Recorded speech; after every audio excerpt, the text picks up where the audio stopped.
No, thank you for having me, Molacheng. I think, yeah, so my name is Henry. Basically, I'm in the labor law space. I do, I'm building a business within the labor law space. So basically, what we do is that we assist people who've been unfairly dismissed and represent them at the CCMA.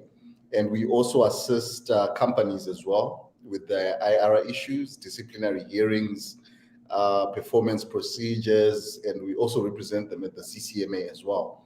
So yeah, so I studied law at Wits University, and I after that worked a bit different organizations, and yeah, until I found myself in an organization which was doing what I'm doing now. Worked there for about probably 2.5 years. Then I started my own consultancy or business in 2016. And yeah, we've been building from there. We've been now starting, but like I was just starting to imagine the journey now, and I was like, wow. Wow. It's All like, right. wow, All right. it's been long. It's been a long time. Not very obviously. It's just since 2016, probably year six now. And so right now we've got so our team has grown to four. So it's now four of us who are working in the business. Four of us employed now. So it's been a journey to come where we are right now. Cool, man. Quite an interesting question. I think I've always, and I think when you ask most entrepreneurs, they'll tell you that they've always wanted to be in business. I think there's always this nagging or nagging feeling or something just within you, like you just want to start your own business, right? I remember when I was like young, like my dad had like a farm. He was selling pigs, and I would ask him, can I have like a whole leg portion? I'm gonna cut it into chops, approach hotels, and do all these things. Like I always had that in me, right? To want to do that, whether it was successful or not at the time, but it was just something. I think most entrepreneurs just have something within them. They want to start a business. They want to do something in the business field. But I think the challenge, which is always there, is really, what are you going to start? What sort of business is it? And number Mm. two, at what point of entry are you going to get, or what is the point of entry into the entrepreneurship space, into actually starting a business, your own business? I think those are the two key questions, and I think that's the struggle for most people. What exactly am I going to do it, and when am I going to do it? What are the right Mm-hmm. conditions to? And I think for me, um, I've always wanted to do a business, and labor law happens to be the vehicle, for me to be in business. So I Mm-hmm. actually view myself not as when I'm doing what I'm doing right now. I don't view myself as whatever, like I don't think it's labor law which comes first. I think what comes first is me being a business person who's getting to perfect my craft in the field of labor law. So I'm learning certain skills right now, which I can then transfer to the next venture. If I happen to get into it, and I'm busy working on something right now. So me, I view it as, so I wouldn't say I think labor law I think there was an opportunity for me, was I happened to work for someone who was actually in the field, and I got to learn. Then I was like, wow, I could actually do this, right? And I wasn't there really to start a business. It's just that things were going wrong there, and the guy was like messing up, and I was like, I can't work here anymore. But actually, I can do this business. So I think there wasn't really much inspiration. The field itself was not like a big thing for me that I like so much love for it. But I think I happened to be in that space and working in that space, and I got to learn about that space. Awesome. Awesome. So you didn't really tap into that. I'm inspired to start a business as you just landed there. No. I'm saying I wasn't. I'm not. I wasn't called to labor law. Like I didn't say like Yeah. it's not my calling. Like I wouldn't say like it was.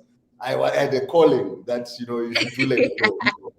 My Yeah, calling yeah, was in yeah. business, and this happened to be a vehicle I could use to get into the business field. Uh, Okay. I I think get it that's, now. it's not like I was like born saying that, what, I want to be in transport or I want to be in hygiene. Mm. It was an opportunity. It was I saw the pathway to get into business via that field. Oh, okay, right, right. Not a break, like, okay, not a like a potentially breaking moment where you're like, Mm-hmm. man, either this is going to work, or like where you question yourself, and you're like, okay, let me maybe let me check out my CV. Where's my CV, by the way? You know, Vets, vets. where's that Yeah, USB? yeah. That USB, or man, which place did I last send the CV? Let me look for my CV, man. And I think for me, that point came probably just before the lockdown. Probably, so the lockdown was like, when was that, in 2020, right? I think March, right? Yes, sir. Yeah, yeah, yeah. Maybe that probably was maybe November 2019 or so. When you are, when you actually, when you wait for someone to pay so that you can pay part of your salary. And I remember this one day whereby I had to go to the CCMA in Johannesburg. I had to go to the CCMA in Johannesburg, and I took, I mean, I hadn't taken taxis for a long time in that area, right? And I remember, like, one of the guys dropped me there, and coming back, I'd gone for a client case. The case was a mess, and I'm now going to MTN rank, and they're dropping me there, so I come through, go home, and wherever, where like where they're gonna drop you and where you're going to at your place is like a walking distance, probably like Yeah, 25. yeah. And when you got money to literally buy the meat for that day, it's like your wife is calling you, whatever. Wow. What are we doing here? But I don't, but the business just turned from there. It just turned from there. Things started working out in terms of now just having like a huge, like a running cash flow and all these things. But man, the challenge is, as an entrepreneur, when you start out year one, I view it as a baby, right? By my son now, my first child is like 10 months, just 10 months last week. And I view entrepreneurship like that, man. First year, it's a baby. You're gonna have to take care of this thing. Sometimes it doesn't give you anything back, but just the joy that you have it, right? You Yeah. sometimes you're not even getting real traction in terms of money. For year two, it's too fragile. Year three, year four, year five. Yes, I don't know. Then year five, maybe you can now send it to get your remote. Now it's working for you. You know what I'm trying to Oh, say? Like, go Yeah. get that remote. But yeah, now we're in year six. So it's, you just have to be. I mean, you have to learn how things grow. You have to Mm-hmm. be that person who's patient to learn how things grow. It's not. So I think the biggest challenge is your own expectations when you start Okay. out.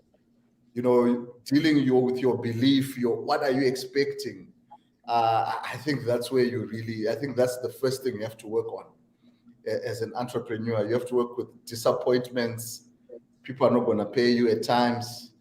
Um, Sometimes a deal which you thought was going to come through is not going to come through. That's what you have to work on. I think that's the biggest thing you have to work on first. And then from that, how do you kind of like say, based on having expectations, you get disappointments. That's what you're saying, right? See? And then from those disappointments, how do you go back and say, okay, let's try it again? How do you like sway your mind into that positive state for don't give up, keep on doing it? Focus on your winners. Focus on your winners. Focus on your winners. Focus on what's working. Focus Right. on your winners. If you have had one successful, order, Yeah. just focus on that one and say that, what, I had six others which didn't work out, but at least, man, there's someone out there who believes in my product. There's someone out there who believes in my service. I think that's the way. That's the way you do it. Thank you And so much. yeah, and hold. Because I mean, think about it, right? Yeah. And I will always say this, my friends, that's you can never walk outside and stumble upon a client. No one's gonna come to you by themselves.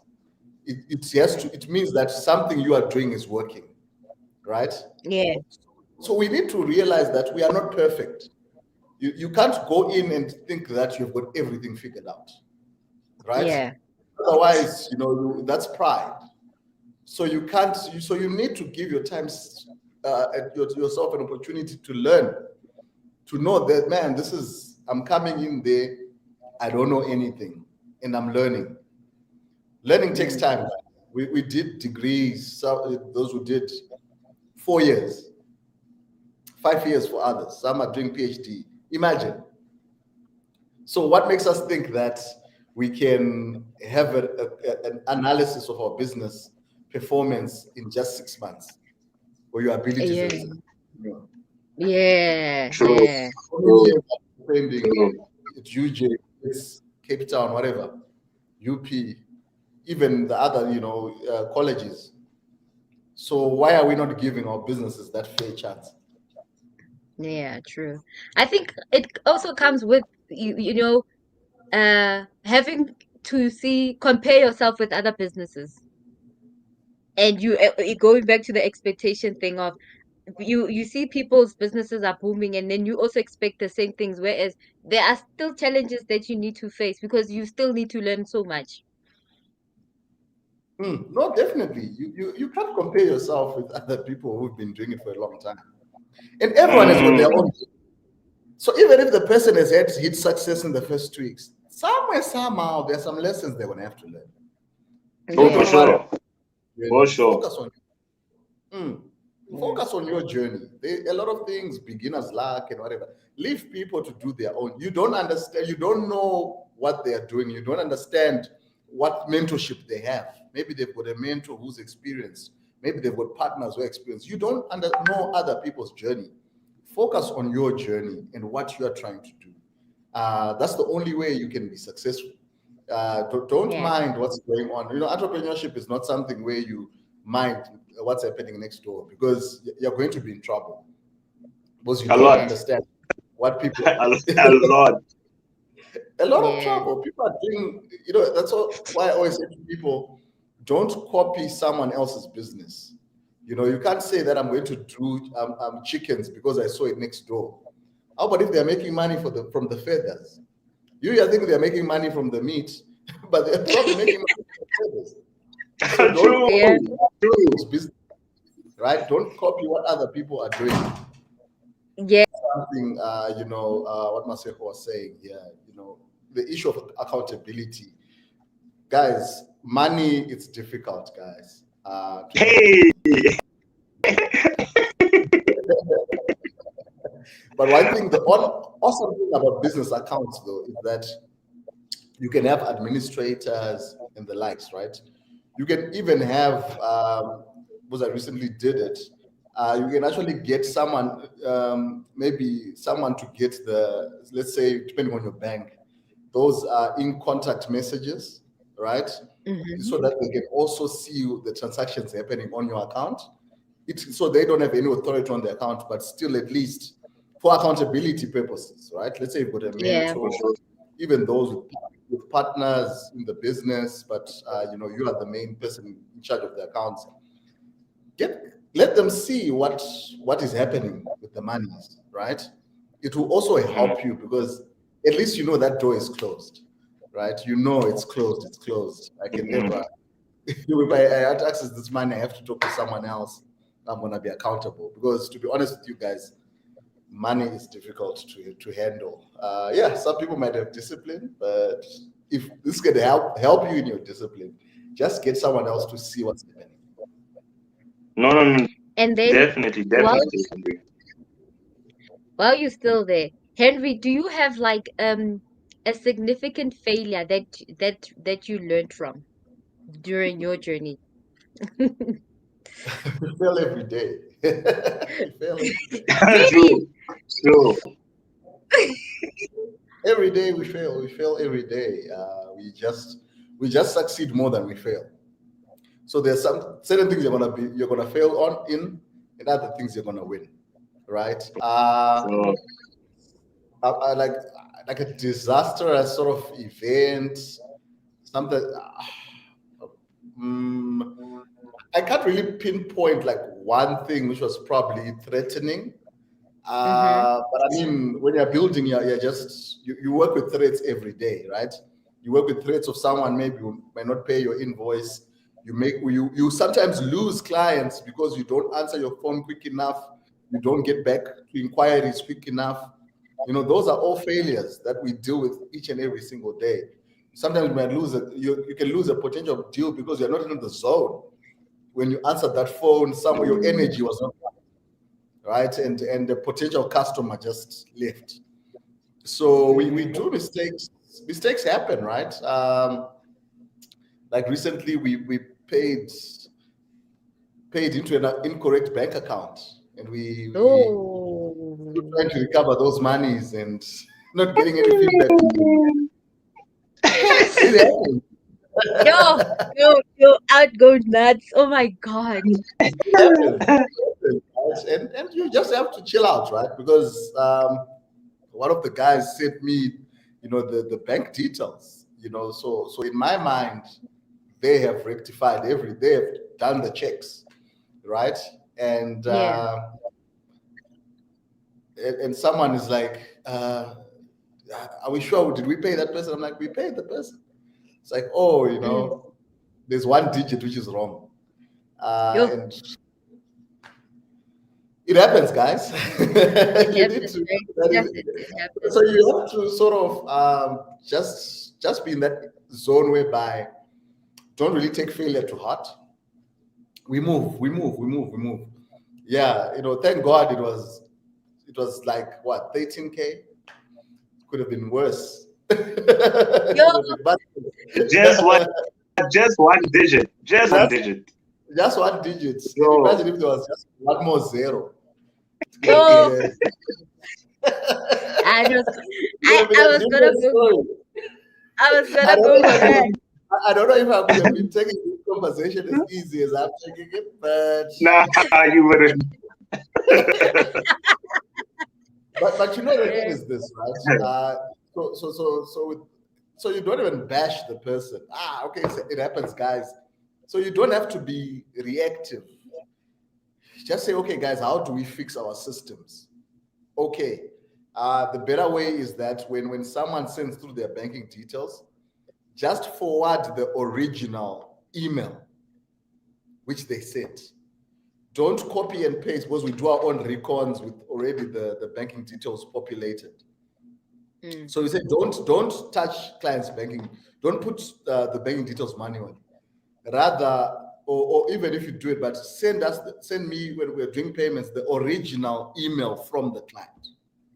That way we minimize mistakes.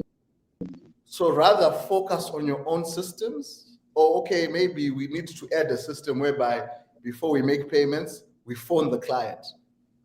Can you confirm your banking details? It's whatever, NetBank, account number 1234567 Yes, that's my account number. Then cool. So we have got an extra step of a check and balances. Rather now to bash that person, hey, how could you do this? Why did you focus when putting that? It's done. Yeah. What we need to do is to work on our systems and get better. All right. So what in your journey, in your entrepreneurial journey, what do you wish you could have done differently that you kind of like grew from and know better? Controlling everything. Controlling everything. Controlling everything. Okay. The more you empower others, the more you grow. When you empower people, give them responsibilities, show them that they matter. If you've got a partner you're working with, be open, be transparent. Let's say you can start a business today. 2 years down the line, you get a partner. Be transparent. Give them access to the accounts to see what's going on and the likes. I think that's basically something we should all work on if that's where you're going. And I think the other thing is focus. Focus is very important. Guys, I think there are a lot of things one could be doing. I think that's the temptation sometimes in business. I remember when lockdown started, even before lockdown, like I've always someone was like my mind, like I think I want to do the next thing, But the thing is, I think there's value in really, digging down deep in your business, really exploring, what your business could really become, rather than, you do this, then now you're doing something else in whatever it is. Of course, sometimes maybe there's really something else that you're passionate about. I think as much as possible, let's try to focus and not do a lot of things. I think for us, our biggest achievement for me personally is to employ people. I think that's the biggest achievement that we've managed. When you see that you started as one man and now you can employ 3 other people, and they are part of what we are doing, and they are feeding their families, paying their bills and the likes. I think that's, for me, it's a very big win, which I'm excited. Yeah, which I'm excited about, really. And what we managed to do, I think, is just for us is to just, because we're just coming from a place whereby, in terms of, as I said, I was working for someone else. And sometimes in our industry, it's the reputation of some consultants it's not good. Some people think they take clients for granted and all these things. And I think one of our focus was just to have a great customer experience. Make sure that, customers, we are treating customers well and having relationships with customers, in the sense that a customer is not just a number. It's not just another number it's not just another file. This is actually someone who actually deserves to be treated with respect. And when you actually communicate with people, I think, and there's this challenge, everyone, I don't know, most institutions that deal with the high volume of people, they tend to just treat people badly. And that's something I just don't understand. I think it's I don't know, this syndrome of places like, whatever department you're going, whereby, those departments, them, where there are long queues. Name and shame them, Henry.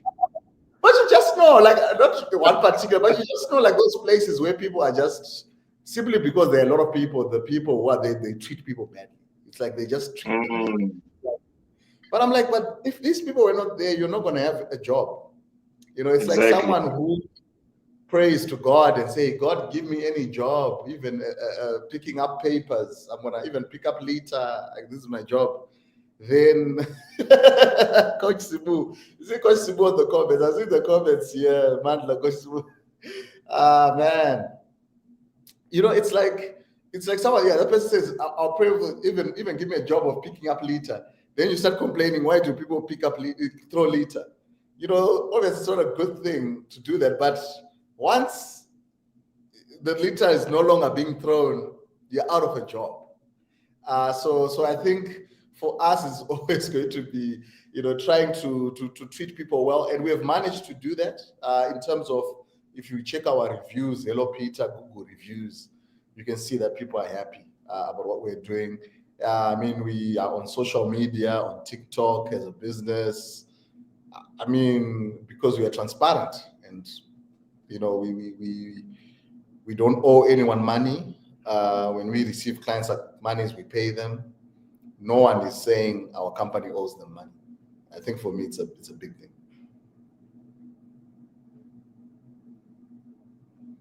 I think you're muted. Oh, sorry. Yeah, okay, sorry about that. And then what makes your company different from the rest? Customer experience. Customer experience. Customer experience. That's what, even if we can't help you, so someone can send an inquiry and say that I was dismissed, I was retrenched in 1999. We'll still call you and say, thank you for your inquiry. Unfortunately, we can't help you because your case is prescribed.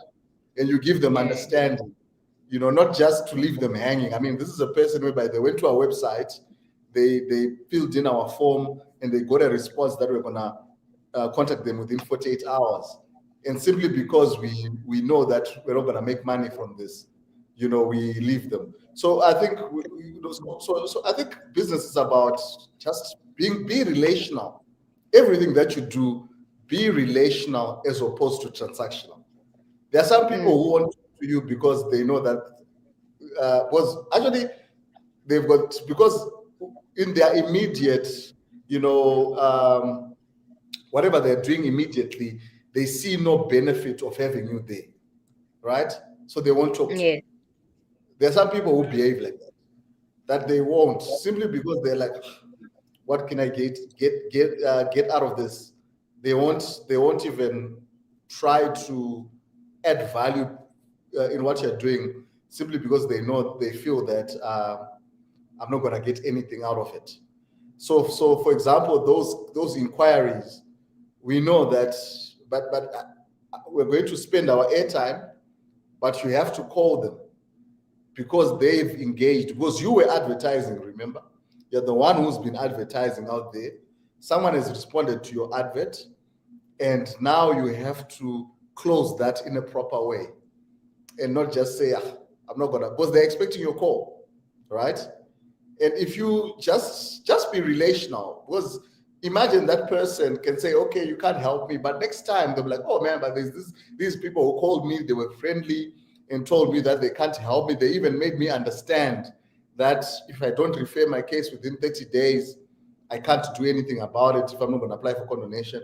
So they made me understand that my case is they are not, so it means that next time they know someone else who's got a problem, guess what? They're going to contact us. They're going to say, hey man, let me check my emails. There's this company which I once spoke to in labor law, and let me give you their contacts. And we have got many clients who come that way to say, oh man, so-and-so referred, he said that you couldn't help him because his case was late. But my case, I just got dismissed last week. So my case is still within the time period. So I think for me personally, that's our biggest success is, well, how we do things differently. It's customer experience. Just with my personal experience, I think it's scaling. It's about the leader, the person who starts the business or who's in charge of the business. They need to have a big mindset. They need to have a big mindset. They need to have a big vision in terms of where we are going with this business. Is this business just, is for me to survive and pay bills, my own bills, and do these things for myself? Or do I want to take over the world with this? What exactly do I want to do? I think that will really inform everything else.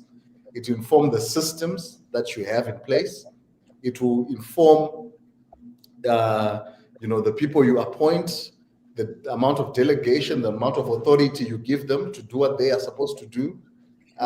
It's your vision that will inform that, and your action that will definitely inform that. So in small businesses, we need to develop, number one, the mindset to say, this is a business. I'm running a business here. I'm not self-employed. I think it was Vusi Tembekwaya said that there's a difference between running a business and being self-employed. There's a big difference. Maybe you're just employed, when you're no longer there, it's done. Or are you creating an organization, an institution Remember, guys, when we register our companies at CIPC, it's a separate legal entity.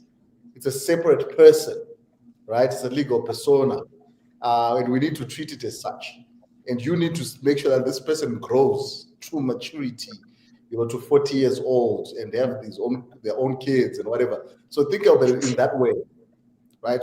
Put yourself out of the way and treat this person in a way that this person grows and is self-sufficient.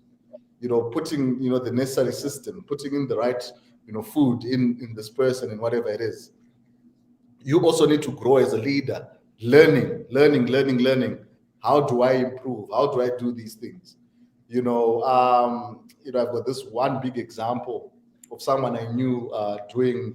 Their company was competing with your McKinsey's and your PwC's, Ernst & Young, whatever. And I think they had some projects in ESCOM back in the day, and Violet Semas and all these things. And these guys were really doing some great work. Great work there. They were part of the consultants pool and all these things. And I'm telling you, if they had done a great job, they probably could have been listed, or they could have even sold their business, to guys like, PwC or McKinsey and the likes, because they were really doing some great jobs. But the leadership was not there. The leadership was not there. I mean, people were not being paid on time. The guy, 2-3 months, employees are not being paid.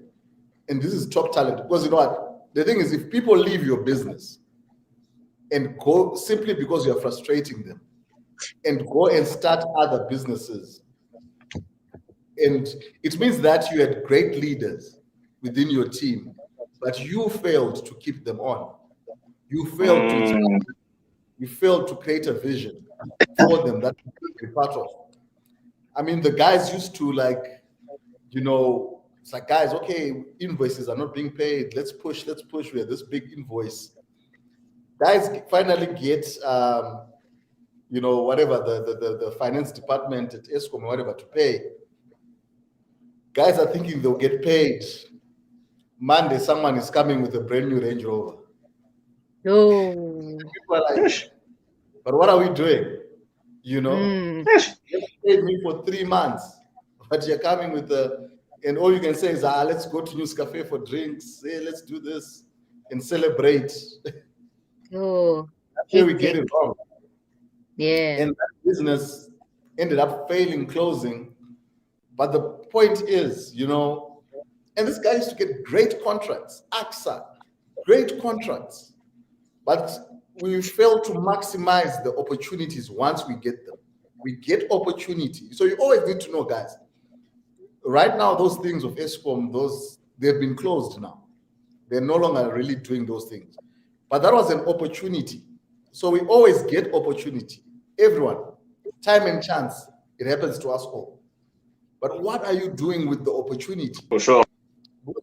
Those things will close. So whatever maybe you're doing right now, whatever, it's an opportunity for you to build up so that you'll have the capacity for the next level. Because you cannot always be guaranteed that the way you're getting business today is the way you continue to get businesses tomorrow, right? So you need to capitalize. Once you're at a place whereby you're making money, don't spend everything. If you set your salary as X amount, keep it as X amount. Now the business, we are saying, now the business, it's buying a company car. Now, just relax, Yeah. I think those are some of the things that prevent us from scaling. All right. Masoro, you want to add on, or we can move? Henry said a mouthful regarding, vision, which is very important. I think as a small business, regardless of how small you are, you need to have a vision in terms of where do you see the business, have your short-term, medium-term, and long-term goals, and just understanding the market that you're in, your target market as well, the environment that you're operating in, seasons, So that's just some of the things that I would regard as things that might prevent small businesses from scaling. Right. Thank you so much. So yeah, Henry has to leave very soon. So I'm just gonna uh hit him with all these questions that I kinda have prepared. So Perfect. yeah, so we all know that entrepreneurial skills are so important, and they encompass a large range of both soft and hard skills, right? And then you need to actually focus on the ones that will help you grow your business, and because there are a couple of them, like you need your business management skills, leadership skills, communication and listening, negotiation skills, networking skills, strategic thinking and analytic skills. Like I'm just highlighting a few of them. So I want to find out from you guys, in your industries, which skills do you feel like are most key when you're starting off, that you kind of need to, okay, or maybe firstly identify the natural skills that you feel like you have, and how do you improve them, and which ones are necessary going forward. Yeah, I think when you are starting out, I think there are three things that are important. Is how do you get clients? You need to know how to get clients. You need to know how to service clients, and you need to know how to get your money from the clients. I think those are the three things that you need when you are starting out. If you're going to say that this is a business, you know, Mhm. is there demand for this? If there is, where are these people? Where are these clients? Where do they look for people like me? You go there, and you uh like so you need to know how to get clients first of all. Very important. Sales is going to be important. Marketing is going to be important. Set yourself up, build a brand. uh, you know what's your your brand image, right? Your website. We're in a digital space. Are you on LinkedIn? People check those things. It's amazing how much, just from inquiries. When I attend to inquiries in our business, those people, they go to my LinkedIn. They will always go to my LinkedIn. They will search on LinkedIn to say, is this person there? Is this person real? Yeah, yeah, Right? They'll check your yeah. website. They'll always go to my LinkedIn. Always has got whatever 100 people are searching for you this week. Why? Because they go and check, right? They go and check. Yeah, yeah. Say, this person who I spoke to and sent me this email, is this person real? So that's the first thing you have to do. Set yourself up. Package yourself. It's like your outside appearance is the first. The door that people are going to use to come to you. What does that door look like? What does that front entrance look like? Right? That's what's important first of all.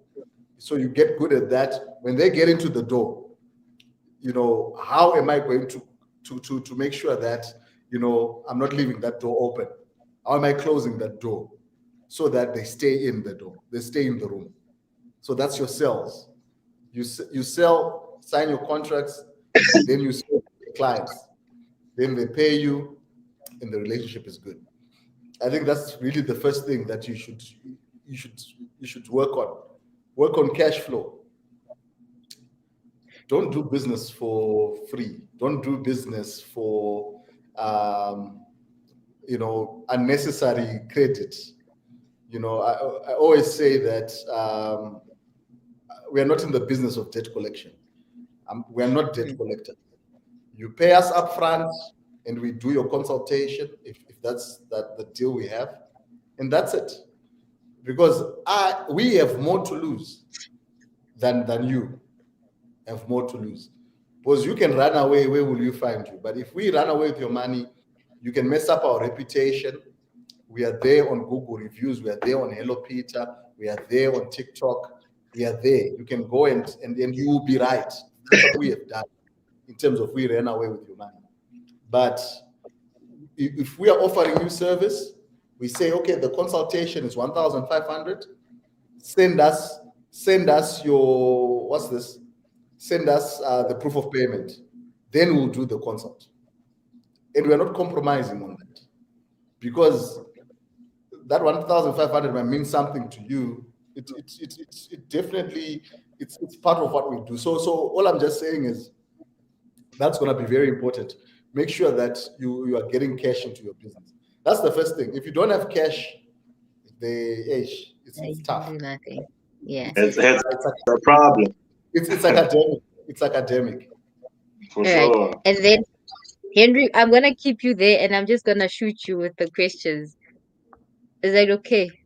So that's fine. Okay. And then, okay, how does one improve their entrepreneurial skills? Because, we hear people talking about read a book, enroll in a course, attend workshop, listen to podcasts, hire experienced business mentors. What has really worked for you? I think for me, man, just being passionate, man, about business. Mm. You have to be passionate about business. You have to be passionate, about business. You have to invest time in. So for me, it's man, I watch YouTube videos, about what's happening in New York. Yeah. New York, this is what's happening, just to get inspired, man. Just to say, okay, Manhattan. I watch YouTube videos of farmers in Uganda and all this, just to hear what their mindset is. They might not be, we might not be in different businesses, but man, I just want to know this entrepreneur and what they're doing, right? What is their thought process? So you put yourself in that environment. So let's say you're in a business, you're passionate about business. There's no point in spending the bulk of your time with people who are maybe we have got no passion for business. What are you going to learn from them? Yeah. Exactly. In as much as you enroll in courses, which is cool, I'm not a fan. I studied 4 years, and I told myself, I'm not going to. That's what these 4 years have to work for me somehow. I can't go back. Sure. So that's the person I am. But what I like doing is also getting, on conversations like this, being involved in conversations like this with fellow entrepreneurs. That's really what I love to do. And I believe that's where we learn a lot. I don't know if it's UCT or whatever, having a course of entrepreneurship. But entrepreneurship is not something you can learn from someone with head knowledge. I don't know. I don't want to judge what they're doing there. Maybe they are professors, business people. Yeah. I don't know. But I believe really in learning from people who are doing business, who are walking that journey every day, who understand the disappointment of an employee stealing from them and just resigning, who understand these things. That's what I want to be involved in. And man, we've got a, we hang out, with the guys here, Coach Sibu, Mole here. We hang out, talk with entrepreneurs and the likes, So I think for me, that's where we really need to learn entrepreneurship. We need to teach ourselves entrepreneurship. And then, why do you think entrepreneurship skills are important in our society and the economy? Yeah, so also I think when we say entrepreneurship, also remember, I always hate that when someone says remember, but it's like, did we talk about it before? You know. Sorry for using that word. Like when someone says, like, what are you talking about? So I think an entrepreneur, you can also be an entrepreneur even if you're employed. So you can be innovative in your department, add value. An entrepreneur is just someone who adds value. You can add value, and that's what they can do. But I think in society, where we are right now in the economy, we need entrepreneurs. We need people with new ideas. We need people to create employment. That's what we need, right? I believe that we were born entrepreneurs. I think the world people say that not everyone is cut out to be an entrepreneur. But the thing is this, right? When civilization started, in terms of our forefathers and the likes, they were doing barter trade. Each one had their own skill, right? The people who were hunters would go out there and hunt. They come back, they exchange the meat with the guy who makes the spears, right? Those guys who do the spears, they trade. There's a guy who's great at farming. He trades his grains with the guys who do hunt, who went out to hunt, and the guy who makes the spades and whatever it is. So the women who go out and gather, they exchange what they have with someone else, with something else, with beads, who makes clothes. That's how society worked. This whole thing of everyone, being employed by one person or looking to a government, that is alien, actually, to a human being. How human beings were actually created. Everyone has got their own skill, which they could actually trade for something else.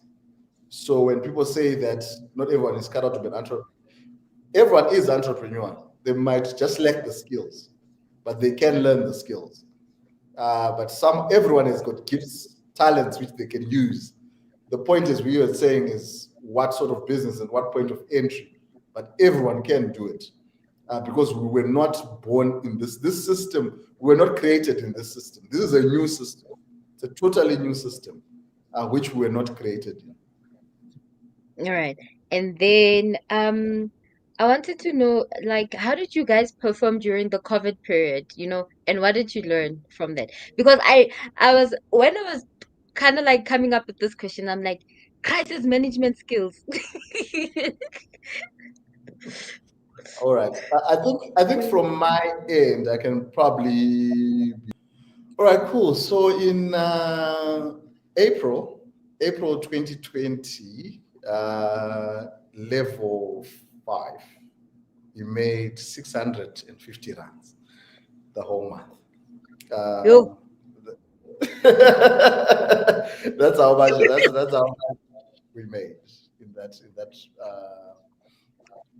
that month. And salaries had to be paid, right? Salaries were paid. Yo. You just get to we didn't know what was going to happen. The CCMA was closed. Companies were people working from home. People were still trying to figure that whole working from home thing. It wasn't even a thing yet. And we just had to chill. We just had to chill out and see what was going to happen. But personally, I made a big mistake, because I sort of like invested in some business I didn't have any idea in, because I was thinking, man, I need to now make a plan. And I lost about 20,000 rands. And my wife wasn't really on board, so you can imagine. He wanted to strangle you. So, man, that was a huge mistake. But I think the lesson was just that, don't just, in terms of uncertainty, there's nothing that doesn't end. Just hold your horses and see where things are going to go. You can't be in control all the time. But obviously then, we went into May and the levels started reducing, the whole virtual thing started. And now we started doing consults virtually, and we got also confident in doing that, to say to someone, pay for this consultation. We're going to, and we'll send you a link, a Zoom link, pay first. And people trusting me with that. It sort of like also grew our confidence. And now, even now, we also have got in-person meetings, but it's now much more easier that we now have got, we have the Zoom option.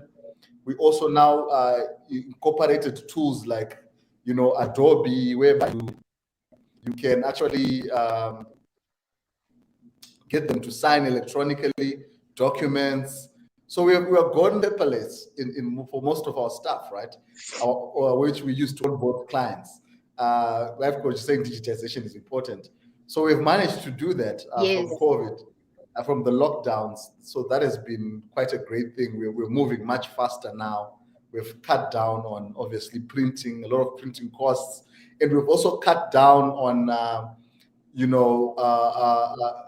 turnover, whereby when you I don't know, client bounce back rate or something, whereby you have a consultation, and now because you're going to send them documents, then you say print out these documents. After you've printed them out, you're going to sign them, then you're going to scan them and send them back to us. Would lose a lot of potential clients because of that. Now someone is saying, man, this is now such a huge job. So I think coming out of COVID, that has really helped. So I think, crisis time, hold your horses. Don't make drastic changes in response to a crisis, because crisis is going to end. You just be consistent in what you're doing.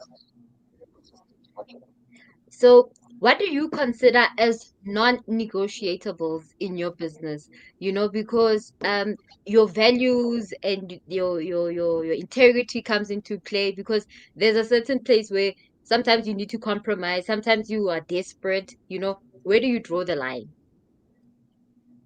Clients' money. Mhm. Clients' money. Don't. No. It doesn't matter Don't what play you're with going clients. It doesn't matter what you're going to do. Don't do it. Don't do it, because Don't do it. becomes, man, it becomes, what can I say? Like, it just becomes like this, those dark holes whereby it never ends. Once you start doing that, it never ends. It never ends. And you're going to tell yourself, maybe, we'll wait for the now you're running a pyramid scheme with people's monies. Because now you're saying, now I'm going to wait for a case to happen. Guys, that's just don't do it. Take your portion, Right. and that's that. Never do that. Because Okay. man, it Yeah. doesn't work. Okay, and the last question is that it's like a closing thing, a closing comment. What advice would you give to aspiring entrepreneurs in general? Because I don't want to specialize it, because as an entrepreneur, we all have that passion and drive to push our hustle. Learn as much as possible. Learn. There's fees needed to be paid here. So the thing is, you're going to decide how much it is you're going to be paying. So either you do it properly, especially if you're working for someone, work there with the purpose of learning a business. I think our biggest challenge is that when people,